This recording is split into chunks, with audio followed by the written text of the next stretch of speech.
오늘 말씀의 제목은 두 가지 질문입니다. 두 가지 질문. 오늘 본문을 보시면 대제사장과 서기관들이 예수님을 향하여 무슨 권위로 이 복음을 전하는지에 대해서 질문을 하였습니다. 그러자 예수님은 오히려 요한의 세례가 하늘로부터 온 것인지 사람으로부터 온 것인지를 반문하셨죠. 그리고 한 가지 비유의 말씀을 주셨죠. 바로 악한 농부들의 비유입니다. 그리고 오늘 본문에서는 그 예수님이 말씀하셨던 그 비유의 내용에서의 악한 농부들이 바로 서기관들과 대제사장들, 바로 자신들을 가리키는 것이라고 생각을 했습니다. 그래서 예수님을 잡고자 하였지만 사람들의 눈치가 보여서 잡지 못했다. 그렇게 오늘 본문은 이야기하고 있죠. 20절은 이렇게 이야기하고 있습니다. 이에 그들이 엿보다가 예수를 총독의 다스림과 권세 아래 넘기려 하여 정탐을 보내어 그들로 스스로 의인인 체하며 예수의 말을 책잡게 하니, 그들이 예수님을 책잡기 위해서 정탐꾼들을 보냈다라고 하는 것입니다. 그들을 스스로 의인인 척하여 예수의 말을 책잡게 하였다. 그들은 예수님에게 정탐꾼들을 보내어 예수님의 말에 책을 잡으려 하였습니다. 오늘 본문에서는 예수님을 넘어뜨리기 위해서 그들이 두 가지 질문을 하고 있는 것을 우리가 볼 수 있는데요. 그들의 질문은 그들이 얼마나 이 왜곡된 신앙과 신학 가운데 빠져 있었는지를 여실히 보여주고 있습니다. 오늘 특별히 새벽에는 그들의 이 두 가지 질문들을 통해서 우리가 신앙생활을 하면서 흔히 빠질 수 있는 그러한 신앙의 오류들, 그런 것들을 반면교사로 삼아야 할 우리의 그릇된 신앙과 신학이 무엇인지 함께 살펴보고 또 영적인 교훈을 얻고자 합니다. 첫 번째로 우리 두 가지 질문을 통해서 깨닫게 되어지는 첫 번째 교훈은요, 바로 거룩과 세속의 그릇된 경계를 허물라는 것입니다. 거룩과 세속의 그릇된 경계를 허물어라. 22절을 보십시오. 우리가 가이사에게 세를 바치는 것이 옳으니까 옳지 아니하니까. 그들의 첫 번째 질문은 세금에 대한 질문이었습니다. 당시 유대인들은 로마 정부의 세금을 납부해서 정부와 로마의 종교 그리고 상류층의 화려한 생활들을 유지하는 데 사용되어졌습니다. 그래서 그들은 그렇게 사용되어지는 그들의 세금을 납부하는 것에 대해서 극히 싫어하는 모습들을 가지고 있었다고 합니다. 당시 기본적으로는 유대인들이 납부해야 될 세 가지 부류의 세금이 있었다고 합니다. 첫 번째는 모든 토지, 소산물에 대해서 내야 했던 10분의 1세, 그리고 포도주를 비롯한 모든 과일에 대해서 매겨졌던 5분의 1세가 있었습니다. 또한 두 번째로 14세에서 65세에 이르는 모든 사람들이 의무적으로 납부해야 하는 인두세라고 하는 것이 있었습니다. 또한 마지막 세 번째는 항구와 성문을 통과하는 모든 물품에 대해서 물리는 통관세가 있었습니다. 당시 관세의 비율은 오늘날 이 트럼프 정부의 미국처럼 50%가 넘는 고율의 상호 관세가 아니라 이 상품 가치의 2%에서 5%를 징수했다고 합니다. 그런데 이 모든 이 세금들을 우리가 보시게 되면 한 개인이 납부해야 될 세금은 당시에 한 개인의 모든 전체 수입의 3분의 1 정도가 되었다라고 하는 것이죠. 생각해보면 굉장히 그 세금이 무겁게 느껴집니다. 그렇기 때문에 이 세금 문제는 당시 유대인들에게는요, 굉장히 민감한 문제였다고 하는 것입니다. 만약 가이사에게 세를 바치는 것이 옳지 않다고 하면 당시 로마 당국의 역적이라고 하는 책을 잡히게 될 것이고, 가이사에게 세를 바치는 것이 옳다고 하면 유대 민족의 반역자 소리를 들을 것이 뻔했습니다. 이들은 절대로 예수님이 자신들의 함정을 빠져나갈 수 없다고 여겼을 것입니다. 어떻게 대답을 하더라도 예수님은 허물을 잡힐 수밖에 없게 되었다고 하는 것이죠. 그런데 우리는 이들의 질문 속에서 그들이 가지고 있었던 굉장히 중요한 그들의 그릇된 아주 이분법적이고 이원론적인 그러한 신앙과 신학의 모습들을 마주하게 됩니다. 그것은 바로 거룩의 영역과 세속의 영역을 칼같이 구분하고 있다고 하는 것이죠. 그들에게 국가라고 하는 것, 국가의 의무를 다하고 국가의 책임을 다하는 것, 이것은 그들에게 있어서는 세속의 영역이었습니다. 세금을 국가에 바치는 것도 세속의 영역에 속한 것으로 이해했습니다. 그래서 로마 정부의 세금을 바치는 것은 반대로 유대교와 하나님에 대한 그 신앙을 배반하는 것으로 이해해서 그들의 아주 편협한 그러한 이분법적인 신앙을 가지고 있었다라고 하는 사실이죠. 그래서 그들에게 있어서 이 거룩의 영역과 세속의 영역을 서로 양립하는 것이 그들의 시각에서는 불가능했다라고 하는 것입니다. 우리는 거룩한 하나님의 자녀들이지만 우리 모두가 다 잘 알고 있듯이 우리는 결코 세속의 영역에서 자유로울 수가 없다라고 하는 것이죠. 하나님의 자녀들로서 이 세상이라고 하는 무대에서 살아가는 존재들이기 때문입니다. 우리가 세상 속에서 세금을 내는 문제라든지 아니면 세상의 교육 제도를 따른다든지 병역의 의무를 따른다든지 세상의 정치 제도를 따른다고 해서 우리가 거룩의 영역을 저버린다라고 볼 수는 없다라고 하는 것입니다. 세속의 영역에 속한 우리의 의무와 책임을 다한다고 해서 그것이 거룩과 무관한 삶이라고 그렇게 정죄받을 수 없다라고 하는 것이죠. 25절과 26절을 한번 보십시오. 이르시되 그런즉 가이사의 것은 가이사에게 하나님의 것은 하나님께 바치라 하시니 그들이 백성 앞에서 그의 말을 능히 책잡지 못하고 그의 대답을 놀랍게 여겨 침묵하니라. 가이사의 것은 가이사에게, 하나님의 것은 하나님께 바치라는 것. 기독교인들은 하나님께 속한 거룩의 영역에 있는 의무와 책임을 감당하라는 것이 아닙니다. 그것만을 선택하여 그것만을 쫓으라는 것이 아닙니다. 오히려 세속과 거룩의 영역으로 나누어져 있는 그 의무와 책임을 모두 성실하게 충족해야 한다라고 하는 것을 의미하는 것이죠. 우리가 세속의 영역에서 가이사에게 세금을 내는 것처럼 우리가 그 이면에 이 세상의 모든 만물을 주관하시는 하나님께 우리의 모든 의무와 책임을 다하고 그것을 인정하는 것, 그것을 겸하여 말씀하고 계신 것입니다. 로마서 13장 1절을 보시면 각 사람은 위에 있는 권세들에게 복종하라. 권세는 하나님으로부터 나지 않음이 없나니 모든 권세는 다 하나님께 정하신 바라. 세상의 모든 권세자들에게 복종하는 것, 이것은 그러한 질서를 만드신 하나님께 복종하는 것이다라고 하는 의미죠. 세속의 영역에 복종하는 듯 보이지만 실상은 무엇입니까? 그러한 질서를 만드신 하나님께 복종하는 것이다라고 하는 것입니다. 이처럼 세상에서는 우리가 이 거룩의 영역과 세속의 영역이 칼같이 나누어져 있지 않다라고 하는 것입니다. 우리가 비록 세상의 이 세속적인 영역의 의무와 책임을 다하더라도 우리가 하나님께 순종하고 하나님의 뜻을 따른다라고 하는 그러한 마음으로, 그러한 거룩의 가치로 우리가 그 세속의 영역의 의무와 책임을 다한다면 그것이 진정으로 하나님께서 원하시는 삶이 되어줄 수 있다고 하는 것이죠. 오히려 하나님을 따른답시고 우리가 마땅히 이 세속의 영역에서 우리가 마땅히 감당해야 될 그 세속의 의무와 책임을 다하지 않는다면 그것은 오히려 하나님 앞에 더 큰 불충이 될 수 있는 것입니다.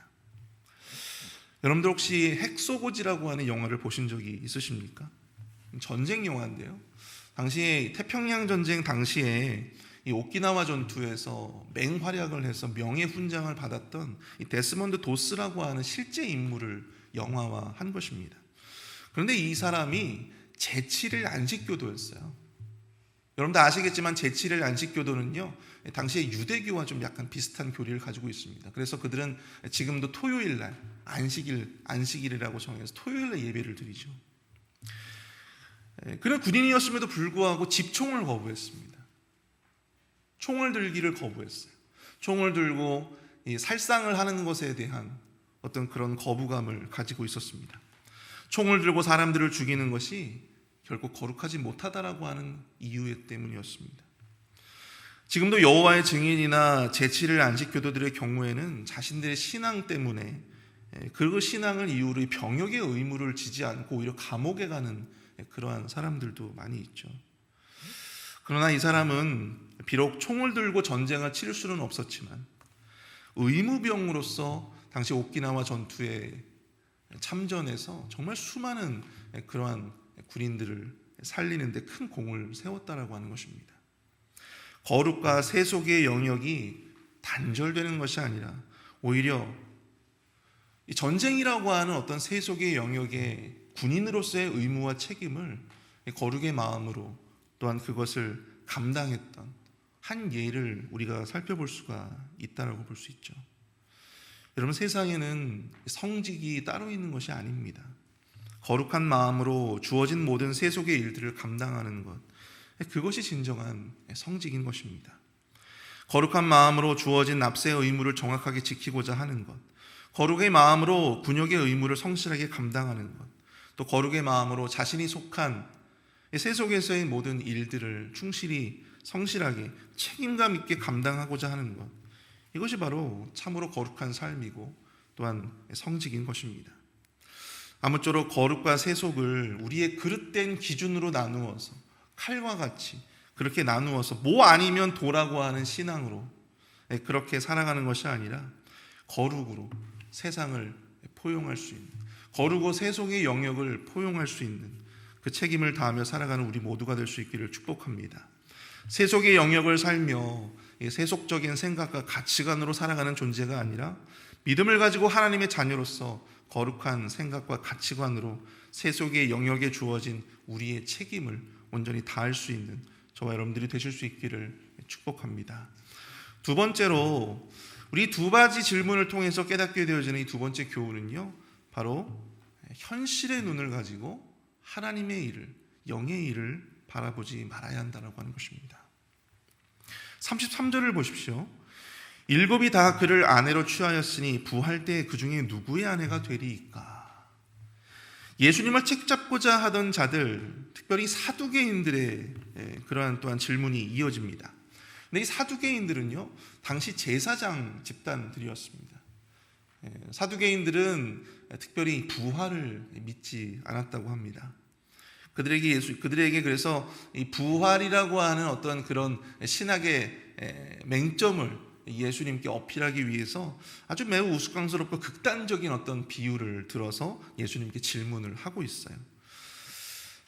당시에 창세기부터 신명기에 이르기까지 사두개인들은 오직 모세 오경만을 보수적으로 믿었던 사람들이었다고 합니다. 당시 최고의 종교 회의였던 산헤드린 공의회를 비롯해 이 특별히 바리새파 사람들과 산헤드린 공의회를 양분했던 굉장히 중요한 정치 집단이었고, 또 로마 정부에 빌붙어서 자신들의 기득권을 지키려고 했던 아주 세속적인 사람들이었습니다. 그들은 죽음 후의 부활은 단지 이 가난한 대중들이나 집착하는 어떤 그런 꿈의 허상에 불과하다, 그렇게 여겼다고 합니다.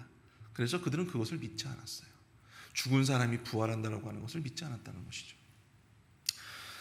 그들은 부활이 매우 큰 약점이 많은 신앙이라고 하는 것을 들어서 예수님을 함정에 빠뜨리기 위해 매우 극단적인 예를 듭니다.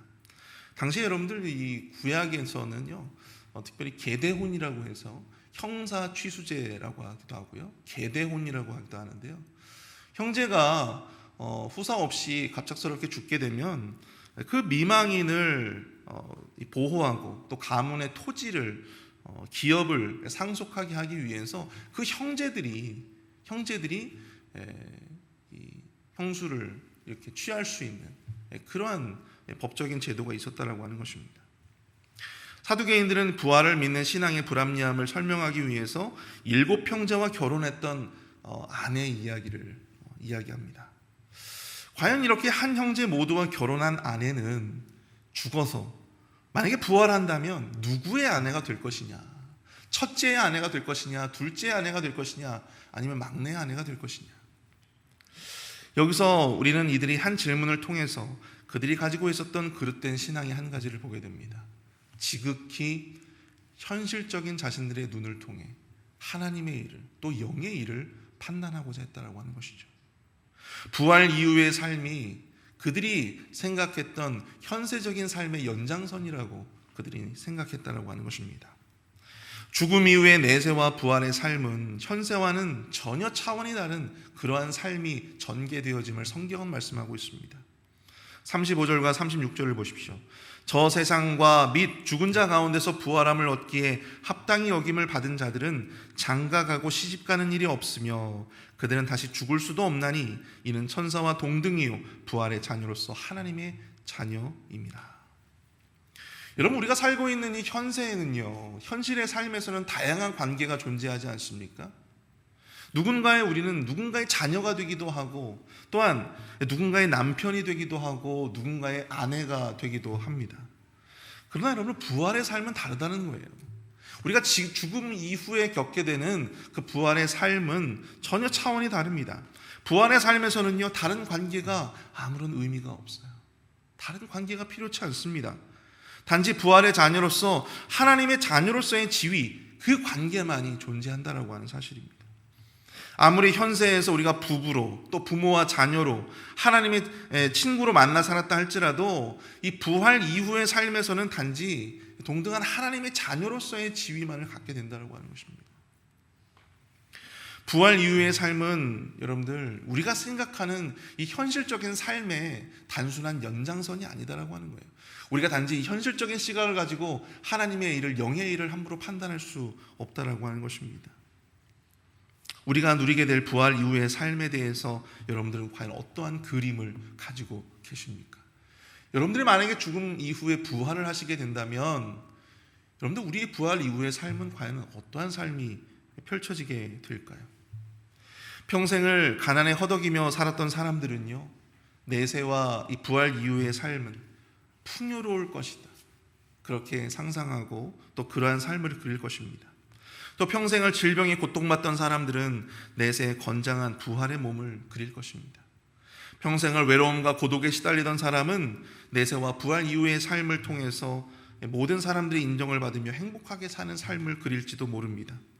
그런데 여러분, 그러한 우리의 바램도, 우리의 단지 그 현실적인 바램과 또한 이 지극히 현세적인 우리의 시각이 내세와 또 부활 이후의 삶의 모습을 우리가 그릴 수는 없다라고 하는 것이죠. 사두개인들은 내세와 부활 이후의 삶을 현세의 연장선으로 연결시켜서 이해하고자 하였습니다. 지극히 개인적이고 지극히 현실적인 그들의 시각은요, 하나님의 일을, 영의 일을 그들은 이해하지 못했다라고 하는 사실입니다. 그들의 이러한 관점으로 인해서 내세와 부활 이후의 삶은 또 다른 연장선에 지나지 않는다라고 생각했을지도 모릅니다. 그런데 예수님은 말씀하세요. 내세와 부활 이후의 삶은 현세와는 전혀 차원이 다른 이야기다. 자신이 죽음 이후에 내세를 경험하고 왔다라고 하는 사람들, 여러분들 혹시 들어보신 적이 있으시죠? 그들이 경험한 세계에 대해서 그들이 자신들이 천국에 다녀왔다, 이런 식으로 사람들에게 간증을 하는 것을 아마 들어보셨을 것입니다. 저도 예전에 어렸을 때 참 많이 들었던 것 같아요. 근데 저는 개인적으로 그들의 말을 믿지는 않습니다. 제가 믿는 내세와 부활 이후의 삶은요, 성경에 기록된 것 그 이상도 그 이하도 저는 믿지 않습니다. 근데 제가 그들의 간증을 믿지 않은 것은 그들의 말을 가만히 들어보면 그들이 말하고 있는 천국, 또 그들이 말하고 있는 죽음 이후의 그 내세의 삶이라고 하는 것이 그저 우리가 살아갈 수 있는 현세에서도 충분히 볼 수 있는 그런 모습들이 대부분이라고 하는 것이죠.